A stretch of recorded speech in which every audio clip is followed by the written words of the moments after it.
Hello everyone. My name is Helen Croft, and this is a story about how I found freedom at an age when most people think your life is set in stone. I'm 70 years young, calling to you from my little apartment in Portland, Maine. Before I get into it, if you're enjoying these stories of quiet strength, please do like this video and let me know your thoughts in the comments below. It really helps others find our community here at Anon Voices. And if you're new, consider subscribing for more tales of starting over. Now let me take you back to where it all began. The first clue was the mud on his boots. Not garden mud, but a thick, black clay that only existed down by the old river docks. Arthur always said he hated that place. I found it on a Tuesday, caked on the heel of his favorite work boots he'd just cleaned. That's when I started paying real attention. I didn't scream. I didn't cry. I just smiled and made his favorite meatloaf. But I swapped the sugar for salt. By Thursday, my own sister Beatrice was crying in my kitchen, clutching her stomach, saying she felt terribly, strangely sick. Arthur was a quiet man, a retired librarian who loved his routine. Evenings were for chess. Saturdays were for the farmer's market. It was a gentle, predictable life, and after the storm of my first marriage, it felt like a safe harbor. That Tuesday, he came home smelling of fresh air and claimed he'd been fixing a fence for old Mr. Henderson. But his hands were clean. Too clean. And those boots. That black clay was a stain on our perfect quiet life. I served the too salty meatloaf. He ate it without a word, just drinking more water than usual. The next day, I took a walk down to the river docks. The air was cold and sharp. And there, right where the fishermen park their trucks, was the same black mud. And pressed into it, two sets of footprints. One large, Arthur's size. And one smaller, wearing those fancy boots Beatrice had shown off just last week. My heart didn't break. Turned to icy. I took a picture with my phone. Evidence. At our age, betrayal isn't a fiery explosion. It's a slow, deep freeze. I invited Beatrice over for coffee on Wednesday. She arrived looking pale. "Must be a bug," she said, refusing my scones. "Everything tastes wrong." I smiled sweetly. "Maybe you're eating in the wrong places." She didn't get it. She just talked about how lonely she'd been since her divorce, how Arthur had been such a good friend, helping her move some boxes down by the river. The river. She said the word and her cheeks turned pink. I just stirred my coffee. The silence in the kitchen was louder than any argument. That's when I started my real plan. Not a mean plan. Quiet plan. Arthur loved his old leather armchair. It was his throne. I knew he had a secret bank account, a little fund he thought I knew nothing about. He was saving for a new boat. So while he was out helping my sister, I went online. I found the exact boat he dreamed of. And I bought it. I used the money from his secret account. The confirmation email felt like a winning lottery ticket. On Friday, a huge truck pulled up outside our house. Arthur was in the garden, pretending to weed. The delivery man rolled out the most beautiful shiny new fishing boat you've ever seen. Arthur's mouth fell open. What is this?" he stammered. "A surprise, darling." Beamed. "I found your savings. I knew you'd want to spend it on something special." The color drained from his face. He couldn't say a word. He just stared at the boat, then at me with pure terror in his eyes. The boat was a problem for him. Now he had to explain how he got the money, and why he never told me about it. He started sweating, making up a silly story about a forgotten lottery win. I just nodded, pretending to believe every word. Meanwhile, Beatrice called. She was crying again. Arthur had told her about the boat. She thought he'd bought it for them. She was starting to see the cracks in their little secret world. The final piece happened on Sunday. We were supposed to have family dinner. Beatrice never showed up. Arthur kept checking his phone, getting more and more nervous. I decided to take a drive. I went past Beatrice's house. And there was Arthur's car parked a block away like he was trying to hide it. I didn't stop. I just drove to the travel agent downtown. I walked in and pointed to a poster on the wall. "I'd like to book a trip," I said. The longest cruise you have. When I got home, Arthur was waiting, frantic. Where were you? He demanded. Oh, just planning my future, I said calmly. I placed the cruise brochure on the kitchen table. His eyes went wide. You can't be serious, Helen. We can't afford that. I can, I replied. It seems I'm full of surprises. Just like you. That's when I showed him the picture. The picture of the footprints in the black mud. He recognized them immediately. The fight went out of him all at once. He confessed everything. It started with her being sad.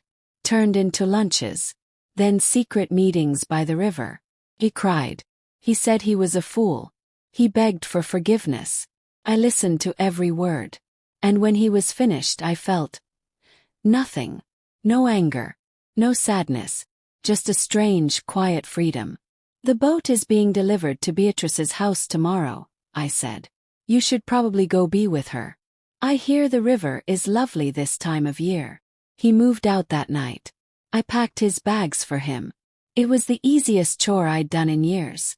My sister called me a cruel, heartless woman. I told her she was welcome to him. A man who lies to one will lie to another. I think she knew I was right. The silence in my house after he left was the most beautiful sound I'd ever heard. A week later, I was in my lawyer's office. I took Arthur's name off everything. The house, the accounts, everything. My lawyer, a sharp young woman, looked at me with respect. You're handling this remarkably well, Mrs. Croft. Smiled.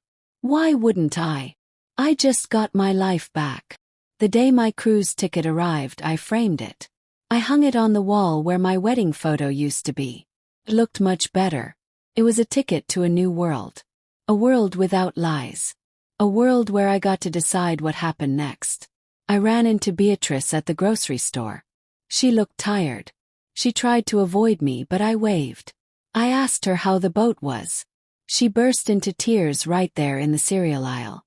She said Arthur was miserable. She said their secret wasn't fun anymore. It was just sad. I felt a little sorry for her. But only a little. The best revenge, I told her, isn't getting even. It's getting better. I showed her a picture on my phone. It was a map of the world, with my cruise route marked in a bright red line. Her eyes got big. You're really going? She asked. Oh yes, I said. Someone has to live a good story. It might as well be me. I sold the house. I sold the furniture. I kept only what fit in 2 suitcases. My children thought I'd lost my mind. But I'd never felt more sane. Let Arthur and Beatrice have their secrets by the river. I was going to see the Mediterranean Sea. On the day I left, I stood on my empty porch and took a deep breath. For the first time in years, the air smelled like possibility. Taxi came to take me to the airport. I didn't look back. Not even once. The cruise ship was huge. My room had a window that looked out over the ocean. That first night, I sat by myself in the dining room. I ordered the most expensive thing on the menu. Toasted myself. To Helen. To freedom. To living well. I met people. Danced. I learned how to play shuffleboard. I even tried a painting class. I was terrible at it, but I laughed the whole time. I wasn't someone's wife or someone's sister. I was just me. I got an email from Arthur. It was long and sad. He said he'd made the biggest mistake of his life. He said Beatrice wasn't me. I didn't write back. I deleted it and went up on deck to watch the sunset. Some stories are meant to be finished. The best part wasn't the travel. It was the quiet moments. Waking up when I wanted. Eating what I wanted. The peace of answering to an 01. I had spent so long taking care of others, I had forgotten what it was like to take care of myself. When I returned home 6 months later, I was a different person. Felt stronger. Lighter. I bought a small, sunny apartment that was just for me. I filled it with souvenirs from my trip and pictures of my new friends. I heard through the grapevine that Arthur and Beatrice had broken up. The boat was sold. He moved to another town. I felt nothing when I heard the news. It was like hearing the weather report for a country I'd never visit. Beatrice called me. She apologized. A real, true apology. She said she was jealous of my life. She said she was sorry for trying to take a piece of it. I accepted her apology. But some cracks can't be glued back together. We are polite now, but we are not friends. And that's okay. Now, I volunteer at the local animal shelter. I walk dogs. Their love is simple and honest.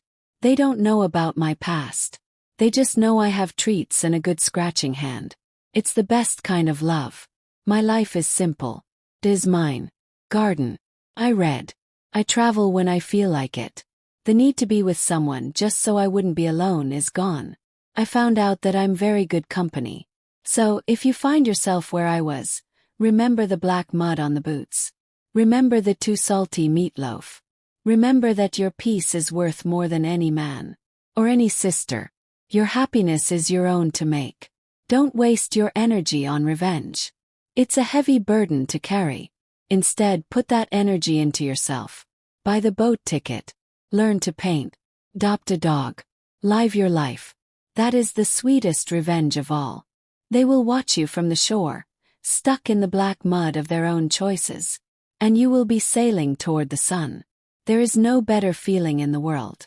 I am 70 years old and my life is just beginning. Don't let anyone tell you it's too late. It's never too late to choose yourself.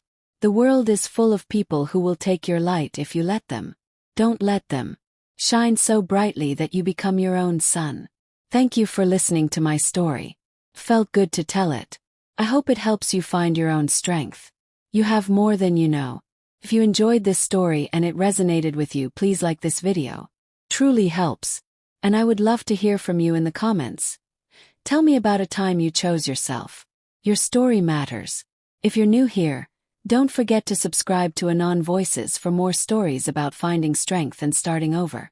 Remember my name. Helen Croft. I was a wife, sister, fool. And now I am free. And that is the best title I have ever had.